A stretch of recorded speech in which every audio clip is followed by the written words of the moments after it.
Hey everyone, and welcome to another What Sold on eBay video. We're going to go over some of the items sold in our charity eBay shop. There's going to be lots of great bolos here, and we have two special glass bolos at the end. We're going to take a deep dive via Worth Point, so you definitely want to stay tuned till the end of the video to get some of those secret glass bolos. Now, if you're new to the channel, definitely go down there, click the subscribe button if you want to learn more, to earn more on eBay. And if you're returning subscriber, thank you for coming. Leave a comment below, say hello, let me know how you're doing in this time right now. I know things are a little crazy out there in the world, but just go down there, say hello. I definitely appreciate it, and click the like button anytime during this video because that definitely helps out the algorithm. Now let's get to the information. That's why you're here, and that's why I'm here. So let's start talking about this stuff. First up, we have this Disney Vinylmation monorail figure here. Now, this sold for about $4.79. Now, that's not the big major thing. The major thing I want to talk about is Vinylmation figures. They're little Mickey figures. This one happens to be a little subset of those figures. And by the way, I have a Vinylmation video, and I'm going to post a link above.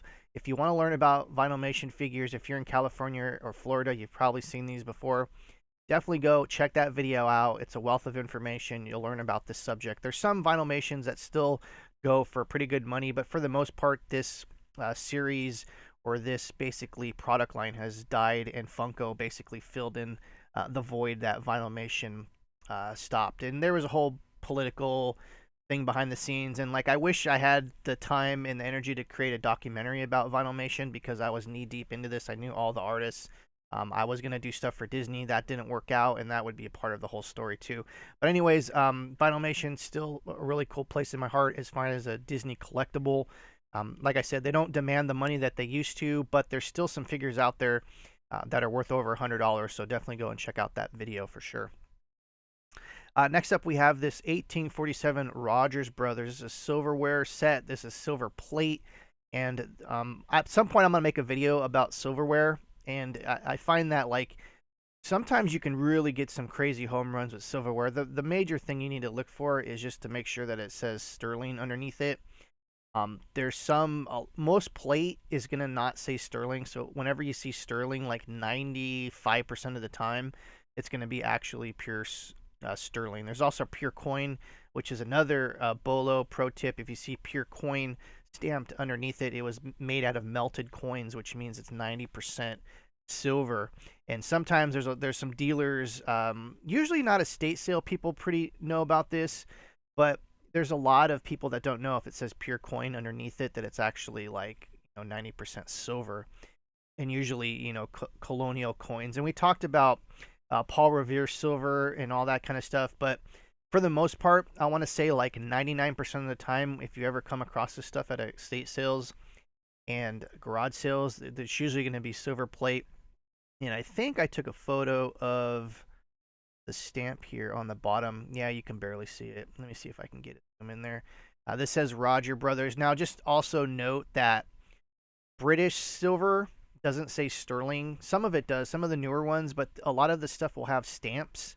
If you see a lion stamp, that's the basically the newer version of the sterling stamp. What's nice about British silver stamps is it tells a lot of information. There's usually 3 or 4 stamps. There's usually 3 stamps. One will say if it's sterling, it'll be the lion, and then it'll have usually like a letter or a number or 2 letters, and the numbers and letters will usually represent where it was made, like literally the factory that made it. What city it was made and the date that it was made. So like they're basically coded. So you have to learn about all that kind of stuff. But this is like a rabbit hole. You definitely want to go down if you see this stuff all the time. Like I said, the sterling silver stuff is a whole other video in itself. But just be known that 95% of the time when you come across this stuff, it's going to be silver plate. And you might ask yourself, well, how do I know? Silver plate has a weird way of tarnishing. It's got almost like a rainbow effect. Now, this is not happens all the time, but there's a lot of things like weight and just like holding it and touching it and like dinging it. Like it's like I said, there's so much to go into this. But if you have your magnet, usually these things are made out of other materials that aren't going to be magnetized, so your magnet trick's not going to work particularly well because usually sometimes these silver plates are amalgamation of different metals. So just be warned that for the most part, you're going to come across silver plate that was manufactured en masse. Sterling silver is what you want to look for, so you want to look for something that says sterling underneath. Pure coin is a hidden bolo. That's a hidden tip. Not too many people know about that. If you see pure coin underneath it, stamp pure coin, it's going to be 90% silver. And those are usually older spoons and stuff because at some point, it was just cheaper to just melt down old silver coins, which is a shame because you can just imagine the millions of dollars of some coins go for $1 million a piece if they're graded correctly. And so some of these old colonial coins that are probably worth millions of dollars are probably melted down into some of these spoons, the ones that say pure coin on them. So it's just crazy. But anyways, I can go on and on and on about silverware, and so it's just something to definitely look out for. Usually, in the past, you could find this stuff at Goodwill, but over the last 10 years, Goodwill has really caught on to like a lot of these niches. They might not catch a pure coin stamp, but you sure the hell going to know that they're going to know what a sterling stamp is, and they're going to save it and put it on their online shop. So just something, another extra thing to be aware of. Next up, we have these Chevron cars. Now, those that grew up in the early 2000s, the late 90s, probably remember these cars. They used to sell them at Chevron gas stations.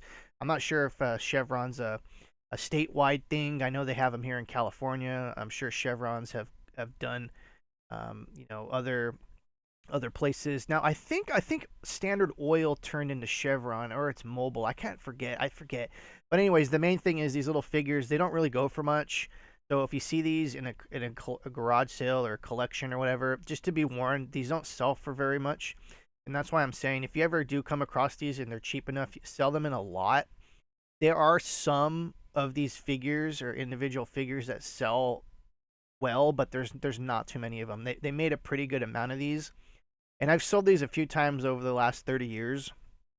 And so what I found is like just look them all up. There's some limited edition ones and they don't really go for a lot. Usually the bigger truck, van kind of ones that are like long, like a semi truck or something, those are the ones that usually go for good money. But the regular cars like this, they usually don't go for great money. And it's another thing too is these things sometimes are played with, they're broken. The boxes were so thin that they're probably all smashed and everything. There are some collectors out there for these, but it's not a real good kind of product to pick up unless you can get it like dirt cheap, and then you can turn a profit on those. And for those that don't know, this is like basically there was something about like Disney Cars. If you've seen that, I think it was like 2005 when that movie came out. They were saying like Disney Cars was pretty much ripped off of this particular idea. And a funny thing with this is if you go to Disneyland in Autopia, there used to be a 3D kind of animation in the queue line where if you looked in the little like video box, they would show these like Chevron cars talking. So you can kind of put two and two together. Basically, Disney took this idea and made probably billions of dollars just on this idea of cars with faces and talking personalities and things like that. So it's just an interesting side note there.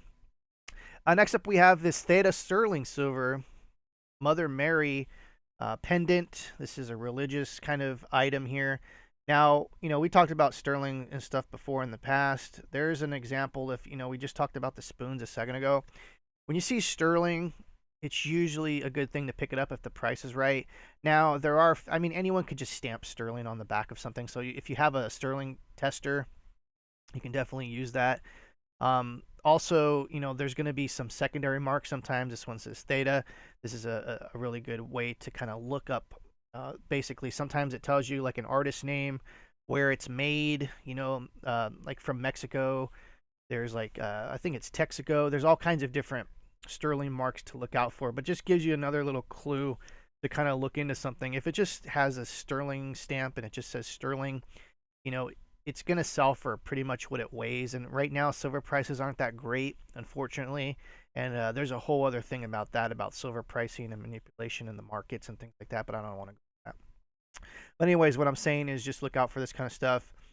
Some of the older ones go for pretty good money. This sold for pretty much like, a lot more than its weight, because its weight, was about 8.4 grams, which isn't even that much money as far as if you just melted this down and sold it for silver. It's more of the pendant and where it was made that sold for $50.99. So just look out for that. that type of stuff for sure. Next up, we have this Blanco art glass. Now, Blanco is from West Virginia, so if you're in the West Virginia area, definitely go to garage sales and look out for this kind of glass. It's kind of weird glass. Now, unfortunately, and I'm going to tell you this is a caveat here. Unfortunately, a lot of the Blanco glass does not have marks on the base, so you're going to have to look for the stickers. And I think that's why over the years, these have been manufactured for decades. Um, I think one of the reasons why we still see a lot of these stickers on these older pieces is the fact that there's no other way of marking this. And as you can see, the little corners chipped there, as far as the sticker, that usually indicates that someone tried to peel that sticker off at some point and it just wouldn't come off. So, like I said, for the most part, some of the artist ones might be etched on the bottom, and sometimes you'll see little, like, kind of transparent markings, and I think this one actually had a little bit of a flea bite. For another lingo for you guys that are looking into glass, and this is going to be a deep dive. We're going to get into a deep dive in just a second. If you're enjoying this video, definitely go down there and click the like button. Don't forget that. You got to feed the hungry algorithm. Those little tiny marks are considered chips, but they're also considered flea bites. They're tiny little chips. And if you do see that and you don't, you definitely want to kind of disclose that kind of stuff with, the sale, because, sometimes a collector might even get crazy or want to return just for those little tiny marks right there. So just try to do that. But anyways, Blanco Glass, West Virginia, we're in that area, look it up. They did a lot of stuff in the 50s and the 60s, as you can see here. It's kind of like that, I don't want to say mid-century modern. I guess that's what it would be, mid-century modern. And that's another thing to kind of look up. But anyways, you could see it's kind of got its own little unique style. It's like almost like Merino glass. And if you don't know about Merino glass, that's another that's another video that I need to make. Like I said, this is just, you can just go down the rabbit hole of glass. And the last couple years I've been studying glass because it's one of the last unknown charted territories as far as going into Goodwills. Goodwills, they know about everything. They don't know about art and they don't know about glass. They do a little bit, but that's one of the untapped resources in a Goodwill, is if you can learn about glass and learn about art, you can find treasures still in Goodwill, even though kind of pretty much taken everything else that you could find. And so, yeah, so look out for this Blanco glass. Like I said, it's got a very unique style. Some of them go for thousands of dollars, and they're very delicate. And so just be careful when you're shipping these. Make sure that you probably do a double box, which means pack up the piece. Usually I use a little bit of bubble wrap and some popcorn. The popcorn actually, the spaces in between the popcorn actually help cushion like a drop. It will give some give. Like if you do solid bubble wrap, sometimes if you drop that from a height, there's not enough give as far as when it hits the ground, and it'll snap like some portions of the glass. The peanuts, and I hate peanuts. I hate packing peanuts, by the way. I don't use them unless I have something delicate shipping. So you do all that. You bubble wrap it. You put it in the peanuts with a box, and then you put it in another box with peanuts. And so you just double box it. That adds like twice as a layer of protection and all that. And we'll do a video on that at some point. I think I did a video on how to ship glass. I've done so many videos. I've been doing these videos for 3 years. Sometimes I forget all the videos that I made. It's pretty funny. Next up, we have this Meissen porcelain lidded trinket box, butterfly floral. Now, this sold for $80, and Meissen is a glass porcelain brand you need to know about. I'm going to tell you the secret right now. Bolo is the two swords that are crossing. The two swords that are crossing, that is a Meissen logo. You definitely want to look into that. As you can see here, the foot, which is the kind of outer rim, or not the outer rim, the inner rim, looking pretty good, and all that. And Meissen porcelain goes back like, I think 100 years, 200 years, and it's out of Germany. And we're going to take a deep dive right now, like I promised. Like, see some of these. Actually, I sorted by date. Let me sort by price. That's probably, you want to see like some of the crazy prices. Now, some of this stuff sells at like Sotheby's and Christie's and all that kind of stuff, especially some of the crazy like old school porcelain. The Asian stuff is doing very well. The Asian themed items. There's some plates and figurines that go for a crazy amount of money. This is beautiful. This piece right here. This is when I saw this when I was doing research, I was like, wow, this is. But anyways, look out for the double sword crossing. Let me show you that one more time. If you see that, pick it up. Usually Meissen stuff sells very well, and it's not like you're gonna buy a bad piece of Meissen, especially if it's a if it's a relatively priced well.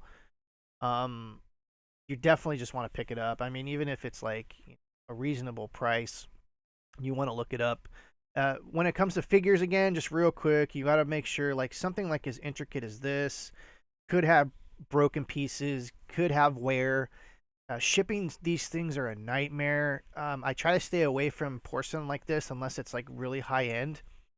Usually, I try to stay away from porcelain unless it's like over worth $100.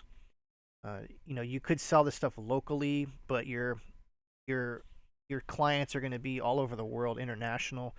Even with stuff like this, if you don't sell internationally, I would open it up to international sales. The global shipping program is pretty good as far as getting stuff there safely. And once again, if you pack this stuff correctly, you'll be fine. But like shipping something like this would be just a nightmare for me. Like I would not want to ship this. I mean, this thing has so many things that can break, and that's another thing about porcelain too. Is just you got to make your bet. You got to make your best judgment.